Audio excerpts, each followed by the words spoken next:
Assalamualaikum warahmatullahi wabarakatuh. Waalaikumsalam. Balik lagi bersama saya Irfan Hadi Syahab dan inilah podcast Rohis SMA Negeri 34 Jakarta. Nah, jadi pada hari ini saya akan berbincang-bincang mengenai suatu tema yaitu Rohis masa kini. Nah, pastinya saya nggak akan sendiri, saya ditemani oleh narasumber. Nah, narasumber ini merupakan salah satu alumni Rohis SMA Negeri 34 Jakarta dan juga sekarang juga aktif di organisasi alumninya. Ada khusus alumni Rohis SMA Negeri 34 Jakarta atau disingkat dengan AIR 34 dan menjabat sebagai Wakil Kepala Divisi Hubungan Eksternal. Dan juga beliau meneruskan pendidikannya di Universitas Indonesia, jurusan Teknik Metalurgi dan Material, angkatan 2017, dan di sana beliau menjabat sebagai Kepala Bidang Keumatan Fusi atau Forum Ukhuwah Studi Islam FTUI pada tahun 2020. Ya, langsung saja kita sapa Bang Aziz. Assalamualaikum warahmatullahi wabarakatuh, Bang Aziz. Gimana Pak kabarnya, Waalaikumsalam Bang? warahmatullahi wabarakatuh. Siang, Pan. Kabar gimana? Kabar baik. Alhamdulillah. Bang Aziz Alhamdulillah. gimana kabarnya, Bang? Alhamdulillah baik ya. Apa ya, meskipun rada-rada naik turun juga gara-gara baru lulus gitu kan, nyari kerja susah ternyata. Cuman Oh iya. ya dijalanin aja, insya Allah akan ada rezekinya lah nantilah untuk kerjaan ini. Gitu. Amin, Cuman insya Allah. semoga dengan apa ya, misi podcast ini bisa sedikit ngurangin bosen lah, sama bisa sedikit nyalurin ilmu-ilmu dikit ke adik-adik sekalian kayak gitu. Amin. Oke, oke. Jadi sebelum kita masuk ke masalah inti kita, saya mau nanya-nanya sedikit buat sharing ke teman-teman ya, Bang. Jadi, Bang Aziz dulu di Royce SMA di bagian divisi apa tuh, Bang? Gua itu ini pakai gua aja ya, nggak apa-apa kan ya? Oke, oke. Kalau ini Oh, biasa Bang. Yap. yang enak aja. Gua dulu sewaktu di 34 itu waktu apa? Gua kan angkatan 2017 ya. Berarti sewaktu itu gua itu menjabat sebagai staf dan sebagai BPH itu pada tahun 2015 dan 2016 kayak gitu. Dan di 2 tahun itu gue ada di divisi masjid kayak gitu. Di tahun 2015 aku jadi staff, dan di tahun 2016 itu gue jadi kadifnya aja, kadep deh dulu, apa waktu itu tuh bahasanya itu departemen masjid gitu sih. Oh iya. Kalau boleh tahu tuh Kadep Masjid ngurusin apa aja ya, Bang? Ketika dulu masjid, jadi mungkin sedikit sharing juga ya. Dulu itu sewaktu gue menjabat jadi apa kadep masjid gitu, itu tuh Masjid 34 waktu itu lagi berada di masa ini renovasi kayak gitu. Waktu itu Masjid 34 tuh dulu tuh kecil, cuma satu lantai, terus apa cenderung gampang penuhnya. Pokoknya beda banget lah, benar-benar beda banget sama sekarang. Dulu tuh Rohis tuh sekrenya juga masih sekre yang kayak gudang gitu, yang dibatasin sama papan triplek yang kurang pantas lah kayak gitu ininya, Iya. apa namanya, kondisinya kayak gitu. Nah terus waktu itu dengan bantuan tapi sebelumnya uh, kan Irfan ini kan apa hitungannya angkatan yang muda kan, sempat Ya. ketemu sama Bu Suci nggak kan, guru kimia? Bu Suci enggak. Jadi mungkin sedikit refreshing juga, mungkin apa sedikit ngasih tahu juga ke teman-teman yang masih baru gitu. Hmm. Jadi Bu Suci ini tuh merupakan guru kimia di 34, benar-benar terkenal, masyhur banget lah namanya Bu Suci ini, dari cara metode ngajarnya, gaya pembawaannya dia dan sebagainya. Pokoknya benar-benar khas banget lah Bu Suci ini. Tapi in particular tuh ada satu hal lah yang apa bahasanya tuh menyejukkan untuk anak-anak Rohis, yaitu dia itu senang banget menginfakkan hartanya untuk jalan keislaman kayak begitu. Kalau apa tiap tahunnya itu sewaktu beliau masih ngajar itu, beliau itu suka kurban sapi ke kita kayak gitu. Sapinya pun bukan sapi yang nanggung, sapi yang beli mosin yang beratnya tuh 600-700 kg lebih lah kayak gitu biasanya. Wah, Masya Allah. Terus untuk yang balik lagi ke topik tadi yang renovasi masjid itu tuh berada di bawah apa ya, banyak banyak biaya yang dikeluarkan untuk renovasi masjid itu tuh berasal dari apa harta infak Ibu Suci. Bahkan waktu itu gue ada fotonya sebenarnya, nanti mungkin apa ya bisa apa Irfan lihat, nanti gue kasih lah fotonya. Jadi Bu Suci itu waktu itu bareng sama Pak Bona. Kalau Pak Bona tahu nggak? Pak Bonaparte Raja Harahap. Pak Bona kurang tahu juga sih Bang. Kurang tahu juga. Jadi buat Pak Bona kan kalau sekarang kan DKM Masjidnya itu kan dipegang sama Pak Ahmad gitu kan. Kalau dulu Ya. tuh dipegang sama Pak Bona. Pak Bona tuh guru bahasa Inggris. Nah, beliau itu waktu itu menerima uang pembangunan masjidnya dari Bu Suci itu sebesar 1,5 miliar cash, benar-benar setumpuk begitu, ini banget lah, banyak Oh, banget saya dari saya situ. ingat tuh ceritanya tuh waktu itu Oh, pernah diceritain. udah pernah dengar. Tapi pokoknya gitu benar-benar Masya Allah banget lah harta yang diberikan sama Bu Suci ini buat pengembangan kita. Nah itu jadi satu kisah tersendiri sewaktu gue jadi BPH Rois gitu.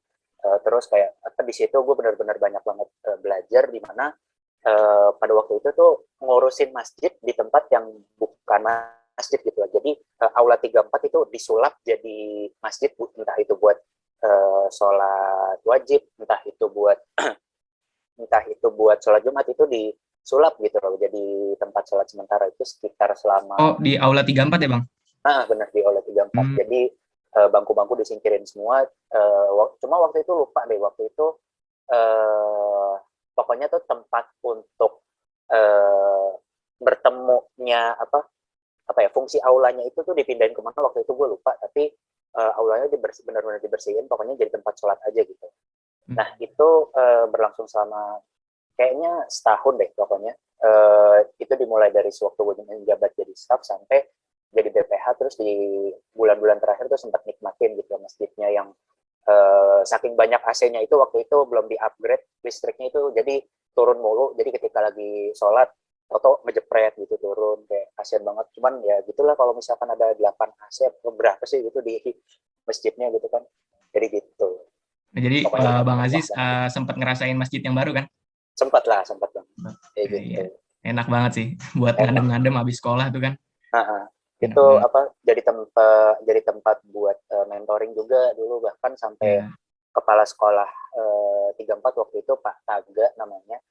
Beliau itu sekarang jadi kepala bagian pendidikan kalau nggak salah di Kementerian Pendidikan DKI Jakarta. Pokoknya udah termasyhur banget lah beliau itu.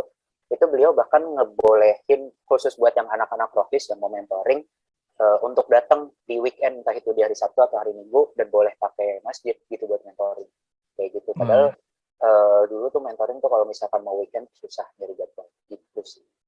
iya ya. Jadi istilahnya tuh bersusah-susah dulu, bersenang-senang kemudian ya. Bener Habisnya bener ini banget enak gitu ya. ya. Oke, Bang. Tapi kalau saya boleh tahu itu Abang masuk Royce di SMA alasannya apa tuh, Bang? Waktu itu masuk Rohis di SMA sih, lucunya nih ya, gue itu masuk Rohis SMA tuh nggak ada yang benar-benar niatan yang benar-benar pengen jadi anak Rohis gitu. Gue itu waktu itu terkampanyekan untuk masuk Rohis tuh biar buat belajar keislaman lah. Jadi kayak kelompok belajar Islam lebih kayak gitu. Karena pada saat itu tuh masa-masa gue kayak mulai embracing Islam, yang tadinya sholatnya bolong-bolong, terus kayak mulai sholat 5 waktu, ngebenerin ilmu keislaman dan sebagainya macamnya. Dan gue nggak expect gue akan berorganisasi sejujurnya, tapi setelah gue masuk dan ternyata ini berorganisasi, jadi pada akhirnya gue jalanin aja gitu. Ternyata alhamdulillah tuh bisa terjalankan lah kayak gitu fungsi organisasinya. Begitu sih. Jadi sederhananya tuh bermulai gak ada niatan buat berorganisasi di Rohis, tapi pada akhirnya berorganisasi juga, dan itu yang pada akhirnya membentuk diri gue sampai jadi sekarang ini. Oh, jadi kira-kira dampak yang paling spesial atau dampak yang paling utama dari Abang masuk Royce di SMA tuh gimana, Bang? Ada beberapa hal sih yang bisa gue highlight. Yang pertama tuh gue belajar organisasi banget dari Rohis, meskipun masih salah-salah juga, terus masih banyak banget kekurangan lah gitu dalam melangkah ke dunia kampus, tapi gue belajar basic-basic dari berorganisasi itu di Rohis kayak gitu. Tentang bagaimana cara memperlakukan staff, gimana cara mendidik mereka, gimana cara mewariskan ilmu-ilmu yang udah ada dan sebagainya macamnya. Bahkan sampai hardships kayak berantem sama staff-staff yang main tinggal, yang sukanya hilang gitu, nggak tahu kemana, kayak gitu. Itu juga jadi suatu hal yang pelajaran banget lah kayak gitu sewaktu gue di Rohis. Terus yang kedua, dari Rohis juga itu merupakan gerbang ilmu keislaman gue kan, kayak gue udah tadi bilang. Dan dari Rohis lah gue justru dapat mentor waktu itu namanya Bang David, mungkin Irfan tahu juga, tapi mungkin juga enggak, itu 34 2011 kalau nggak salah beliau itu tuh beliau yang orang yang mengajarkan gue ilmu tahsin, dan itu yang bisa bikin gue pada sampai sekarang tuh inilah lancar lah gitu. Iya bisa dibilang lancar lah ngajinya kayak gitu. Jadi benar-benar berkesan banget lah pengalaman di Rohis ini, dan benar-benar thankful banget udah masuk Rohis gitu sih. Alhamdulillah. Jadi selain dapat ukhuwahnya, kerjasamanya, dapat juga Ilmunya. ilmu-ilmu Islamnya ya. Bener banget kayak gitu. Oke Bang. Kan Bang Aziz juga ikut kayak organisasi keislaman gitu ya di kampus ya. Bener.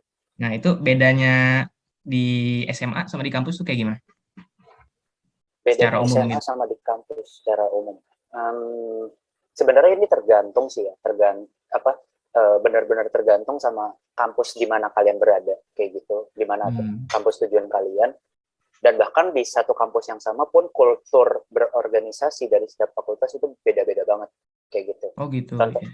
Contohnya kalau di UI ini, dibandingkan semua fakultas ini, dari cerita yang gue dengar dari senior ya, jadi mungkin ini bisa berkesan glorifikasi, kayak benar-benar kayak menyombong dirikan teknik banget kayak gitu. Cuman setelah gue lihat-lihat kayak benchmarking ke teman-teman gue di fakultas lain, terus dari cerita-cerita orang-orang lembaga yang studi banding yang kayak sharing-sharing sama organisasi di fakultas lain tuh, katanya FTUI itu yang paling profesional lah, iklim kelembagaannya yang paling bagus kayak gitu. Nah, bagusnya ini kayak gimana sih? Contohnya aja, kalau mungkin di SMA tuh nggak ada kayak yang namanya guideline atau rancangan induk pembinaan. Pokoknya tuh di FTUI itu sistemnya itu benar-benar kompleks banget, tetapi jelas gitu tujuannya tuh balik ke dasar. Jadi ada yang namanya Ikatan Keluarga Mahasiswa FTUI, yang dimana tujuannya itu untuk membentuk mahasiswa yang berguna bagi agama, bangsa, dan negara kayak gitu. Nah, terus dari visi utama itu tuh benar-benar dijabarin menjadi garis besar haluan IKM namanya, terus jadi peraturan perundang-undangan, terus dibuat jadi yang tadi gue bilang rancangan induk pembinaan. Pokoknya benar-benar lengkap banget. Jadi jatuhnya tuh kayak mini negara gitu loh di FTUI ini. Jadi sistem perlegislatifannya lengkap banget, dan macam jadi simulasi gitu jadinya ya. Iya, benar banget, macam simulasi kayak gitu. Bahkan ada sistem yudikatifnya juga yang kayak persidang-sidangan, terus pemutihan BPH kalau misalkan nggak kerja, dan sebagainya macamnya. Terus ketika kita berorganisasi, kayak contoh gue di Rohisnya FP gitu, di Fusi, itu tuh ada ketika kita mau kerja tuh lengkap, ada yang namanya lembar perencanaan dan lembar eksekusi. Itu tuh kayak lembar proker, tapi benar-benar jelas dan ada pertanggungjawabannya yang dikumpulin di tiap awal tahun. Terus ada pemaparannya ke warga atau ke mahasiswa FT. Terus ada bentuk pertanggungjawabannya juga per 3 bulan, per 4 bulan kayak gitu, itu ada pertanggungjawabannya. Yang dimana itu kalau misalkan performa kita bagus, itu akan diapresiasi, bakal ditanya ke depannya mau ngapain lagi segala macam. Cuma kalau performa kita jelek, ya gitu bahasanya, bisa dikerasin lah, benar-benar bisa digoreng banget lah bahasanya kayak gitu. Jadi benar-benar beda banget lah. Gue bahkan dulu ketika jadi BPH gitu, di sewaktu gue masih maba, itu udah berasa banget kalau siang dan malam banget lah bedanya. Benar-benar iklimnya tuh lebih advance, jauh lebih advance. Tetapi itu menantang banget, semakin bikin diri gue berkembang. Dan alhamdulillah gue ketika ngelihat diri gue yang masih maba dulu, kayak gila, gue dulu ini banget, dodol banget, no-op banget kayak gitu. Bener-bener gitu sih. Iya, berarti sifatnya lebih luas dan membuat jadi lebih profesional gitu ya Bang ya, kalau yang di kampus. Bener banget kayak gitu. Oke, benar-benar nyiapin buat nantilah kita kehidupan di pasca kampus kayak gitu sih. Oke, mantap. Jadi kita langsung aja nih ke tema kita, balik lagi, yaitu Rohis masa kini. Jadi pertanyaan pertama yang mau saya tanyain itu, bagaimana pandangan Abang terkait remaja Muslim zaman now. Ini mungkin gue kasih pandangannya Muslim remaja Muslim in general aja kayaknya, nggak mengkotak-kotakan kayak remaja rohis atau sebagainya kayak gitu. Kalau dari yang gue lihat sih, in general ada sedikit peningkatan dalam kesadaran beragama kayak gitu. Mulai banyak yang namanya tuh remaja-remaja nongkrong atau remaja-remaja yang senangnya main game gitu, yang mulai senang juga untuk nonton video kajian akidah, terus video tuntunan fikih, entah itu dalam wujud video yang panjang yang belasan menit sampai jam gitu, atau yang pendek-pendek yang 3 menitan yang bisa dinikmatin di Instagram kayak gitu. Booster-booster gitu ya Bang ya? Yang booster-booster yang inilah yang potongan-potongan video kajian lah kayak gitu. Terus juga mulai video-video kori-kori yang ngebahas potongan ayat yang benar-benar ayatnya itu menyejukkan hati, yang deep full meaning itu jadi makin banyak menyentuh orang kayak gitu, reachability-nya makin naik.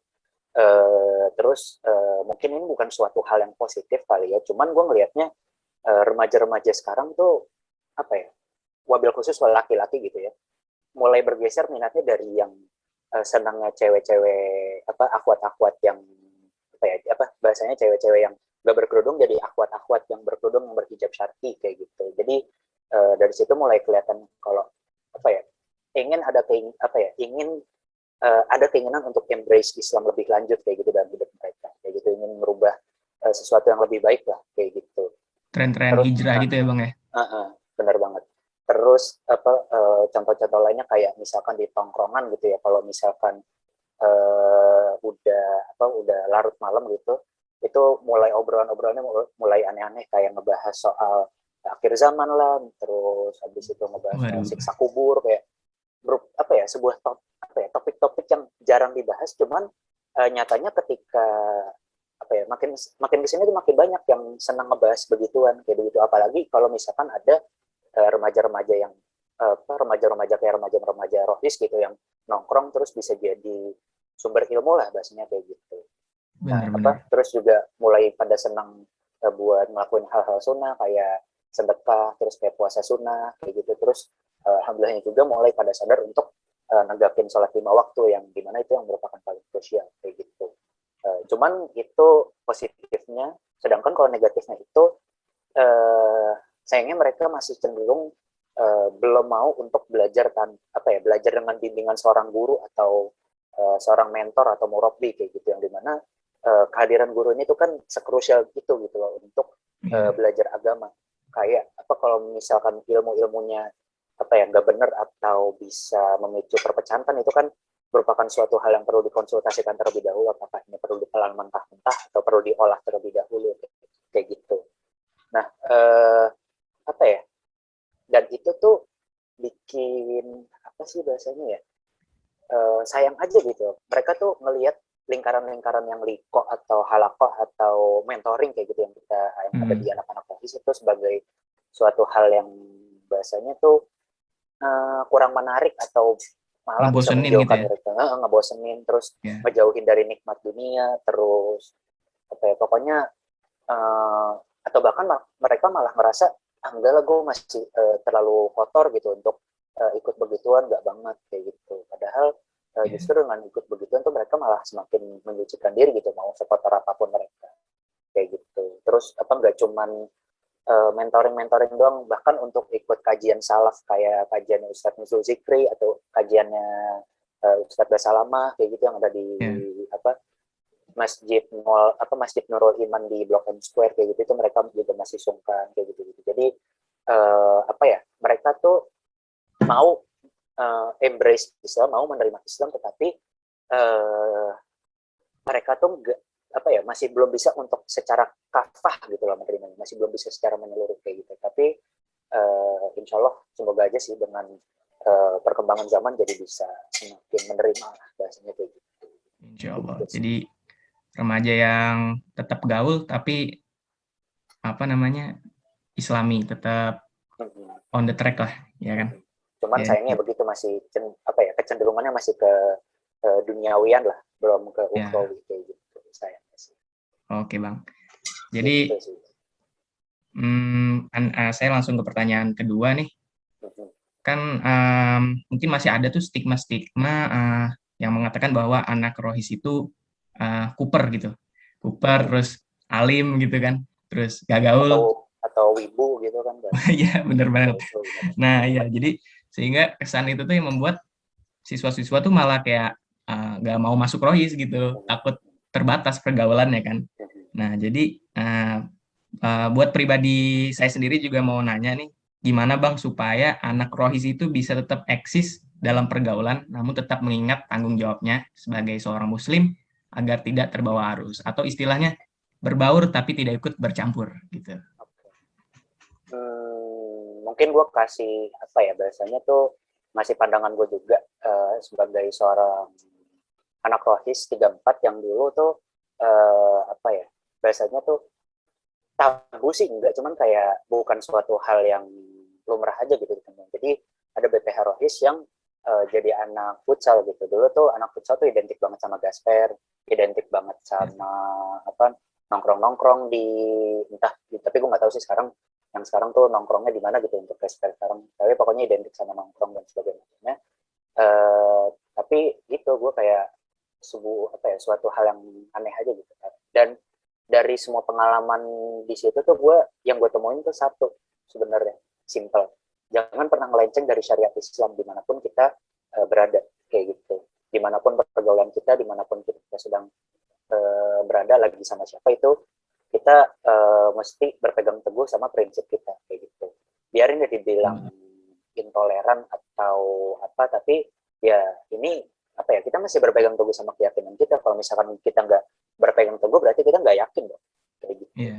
Itu simpelnya sih kayak gitu. Tetapi gimana ya, kenyataannya tapi nggak sesederhana itu kayak gitu. Apa ya, kita nih udah dikasih satu box gitu, kita mesti apa berada di apa lingkaran ini, kita tuh jangan apa namanya, jangan keluar dari lingkaran syariat ini gitu, kita jangan keluar apa dari boundaries yang udah ada ini. Dan itu gimana sih di apa ya, kita tuh bahasanya tuh apa ya, mesti berani untuk main di pinggir-pinggir, main yang apa ya berani ngelihat dunia keluar tetapi ya tetap di dalam lingkaran ini kayak gitu. Dan Iya. itu tuh yang bikin konsep itu tadi tuh jadi nggak sederhana. Nah mungkin apa ya, gue tuh mau coba kasih bahasanya tuh beberapa pandangan sih. Jadi tuh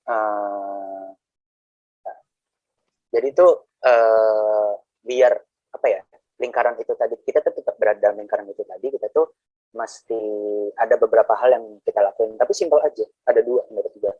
Yang pertama itu kita mesti punya guru ngaji atau kelompok ngaji kayak gitu, Kelompok atau mentoring gitu ya Bang ya? atau kelompok mentoring kayak gitu, kelompok mentoring aja nggak apa-apa kayak Iya. gitu. Pun kalau misalkan dirasa misalkan aduh bang mentoring terlalu kaku atau kak, tapi ntar kalau ikut mentoring jadi apa ya, aku nggak cukup alim gitu untuk ikut mentoring, kayak apa biasanya ya dia tuh orangnya tuh kasar terus pokoknya ya dalam tanda kutip gaul lah kayak gitu. Cuman takutnya kalau ikut mentoring jadi kurang gaul, kayak terlalu kaku kayak gitu. Itu kita bisa Iya. mengkomunikasikan itu ke mentornya untuk lebih fleksibel gitu, lebih lugas, karena mentor-mentor kan mayoritas kan dari orang-orang ini kan, orang-orang alumni kayak gitu. Jadi mereka pasti tahu gimana cara menempatkan diri biar gaulnya tuh dapet kayak gitu. Atau kita bisa mencari mentor yang gaul juga gitu, yang sefrekuensi sama kita biar enak kayak gitu. Nah, atau dengan guru, banyak juga kok sekarang ustadz-ustadz yang bahasanya tuh juga gaul gitu, yang ngerti soal pergaulan-pergaulan. Jadi kayak ada apa ya, banyak lah sekarang, jadi nggak melulu ustadz tuh kaku atau ustadz tuh apa ya bahasanya tuh fikihnya tuh masya Allah banget, yang akhlaknya tuh akhlakul karimah, yang ngomongnya pakai anak antum dan sebagainya macamnya. Tapi enggak, kayak banyak sekarang yang ustadz-ustadz yang ternyata tuh juga bahasanya tuh apa ya, bergaul di geng motor, terus Oh mainnya di iya. bengkel dan sebagainya macam. Jadi atau ustadz-ustadz yang main basket, futsal itu juga banyak kayak gitu. Jadi tinggal dari diri kitanya aja mau mencari atau enggak kayak gitu. Nah, dengan punya guru atau kelompok ngaji ini, itu bisa jadi tempat untuk kita tuh ngegali ilmu harus bisa jadi tempat kita untuk menguatkan fondasi keislaman, jadi nggak gampang tergoyahkan dengan lingkaran kita yang kita sedang terjun, yang sedang kita dakwai tadi, dan bisa jadi tempat kita untuk kembali dengan teman-teman seperimanan kita, teman-teman kita untuk menuntut ilmu kayak gitu. Terus yang kedua, itu tadi yang pertama itu jadi cari guru ngaji atau kelompok ngaji. Yang kedua itu kita jadi orang yang aktif dan kontributif gitu kalau bahasanya di jurusan gue. Jadi itu kita mesti aktif mengembangin diri dan mesti aktif berkontribusi buat lingkungan kita kayak gitu. Kenapa gini? Karena prinsip dasarnya tidak kayak gini. Islam kan mengajarkan kita untuk menjadi orang atau menjadi pemimpin yang adil kayak gitu kan. Betul. Nah, adil ini tuh maksudnya apa? Adil ini tuh maksudnya tuh kita tuh bertindak sesuai dengan tempatnya kayak gitu, nggak zolim atau bahkan ngasih 120% lah terhadap kerjaan atau dimanapun kita sedang bertanggung jawab kayak gitu, sedang diberikan amanah. Nah ini tuh ini tuh diterapin gitu dalam kehidupan sehari-hari. Jadi dengan kita tuh jadi profesional, jadi orang yang aktif mengembangkan diri dan aktif berkontribusi untuk lingkungan, kita tuh bakal dapat respect, kita tuh bakal dapat derajat yang tinggi lah di mata orang kayak gitu. Dan dikarenakan kita punya niatan awal untuk menegakkan Islam, untuk dakwah tuh insya Allah bakal jadi insya Allah bakal memelihara atau bahkan meninggikan derajat kita lah kayak gitu. Terus dengan kita jadi profesional, kita juga bakal dinilai tinggi lah sama orang-orang. Jadi bahasanya nanti lama-kelamaan orang-orang itu yang bakal membutuhkan kita di dalam lingkaran itu dibandingkan kita membutuhkan lingkaran itu kayak gitu sih. Dan menurut gue cukup dua itu aja sih sebenarnya yang perlu dilakuin kayak gitu. Karena juga saya juga pernah dengar hadis kan, kalau kita mengejar akhirat maka dunia akan mengejar kita gitu kan ya. Benar. Mengikuti betul ya. Gitu sih. Jadi gitu ya. Jadi kalau saya tangkep tadi tuh yang pertama kita harus punya kelompok ngaji atau kelompok mentoring biar ini ya Bang, lingkungannya kondusif. Punya lingkungan yang sehat lah kayak gitu. Lingkungan yang sehat, betul. Jadi misalnya kayak saya di Rohis gitu kan ada mentoring setiap minggu sekali. Jadi ada satu saat yang memang momen yang mengembalikan atau merefresh iman kita gitu. Untuk recharge iman, benar banget. Recharge, bener kan. Jadi setelah menjalani satu minggu yang capek, atau misalnya kita melenceng atau gimana, tapi kita kembali lagi gitu. Jadi kondusif. Benar banget. Nah, terus juga yang kedua tadi ikut berkontribusi untuk masyarakat gitu ya Bang ya. Oke Bang. Gampangnya jadi orang yang keren lah kayak gitu. Gitu aja. Oke Bang. Tapi kalau saya boleh tanya tuh kan Abang di Rohis ini ya menjadi BPH dan katanya tadi ikut ekskul futsal juga ya Bang. Benar. Nah itu Bang Aziz gimana tuh? Kayak ada punya pengalaman ikut berbaur dengan semua, tapi ada nilai-nilai dakwahnya gitu nggak Bang? Kayak Abang menjadi suatu panutan gitu atau gimana di SMA? Simpelnya sih yang gue selalu elu-elukan gitu loh bahasanya, yang selalu gue banggakan ketika waktunya kayak kan biasanya tuh habis latihan, habis ekskul gitu, habis ekskul futsal sore-sore itu tuh beresnya kan maghrib gitu kan. Seringkali tuh yang diminta buat jadi imam gitu, sholat sebelum balik tuh gue gitu kayak udah jis lu aja jis imam kayak gitu gampangnya dari situ. Atau ketika ada permasalahan soal keislaman kayak tipis-tipis kayak mau konfirmasi soal keilmuan Islam, kadang gue juga ditanyain gitu, jis gimana nih jis menurut kayak gitu. Terus kayak gue itu selalu dipandang jadi orang yang bener, kayak jadi orang yang ini Ajis nih nggak bisa diajak macam-macam lah kayak gitu. Cuman ini Ajis orangnya bener kayak gitu. Kayak orang-orang tuh pada punya stigma kayak gitu kan, Ajis tuh anak Hafiz kayak gitu. Jadi alhamdulillah tuh derajat tuh dijaga lah kayak gitu. Iya. Tapi kalau dari obrolan sendiri tuh maksudnya asik gitu kan Bang? Kalau obrolan tetap asik kayak gitu. Cuman gue tuh dulu gue tuh dulu bukan tipe orang yang suka nyablak gitu, cenderung beda sama sekarang. Kayaknya semenjak gue di kampus jadi banyak ngobrol sama senior, ngobrol banyak orang yang lebih tua, jadinya kayak lebih open dan lebih senang untuk nyablak kayak gitu. Jadi cenderung beda sih. Jadi untuk keterukurannya tuh agak beda aja gitu. Cuman kalau di kampus pun gue juga futsal di kampus di FT itu juga berasa kalau ngobrol sama yang lain tuh tetap nyambung, tetap asik, bercanda-bercanda, ledek-ledekan, terus bahkan juga kadang bercanda yang rada-rada menghina fisik atau ya yang gue nggak bahasanya gue bingung banget, cuman bercanda yang rada nganu lah kayak gitu gampangnya. Dan itu tuh ya gue masih join, cuman ya mesti jaga biar nggak berlebihan sih kayak gitu. Ya betul, tetap pegang prinsip ya Bang. Alhamdulillah dapat role kayak gitu sih di situ, entah itu di 34 atau di kampus gitu sih.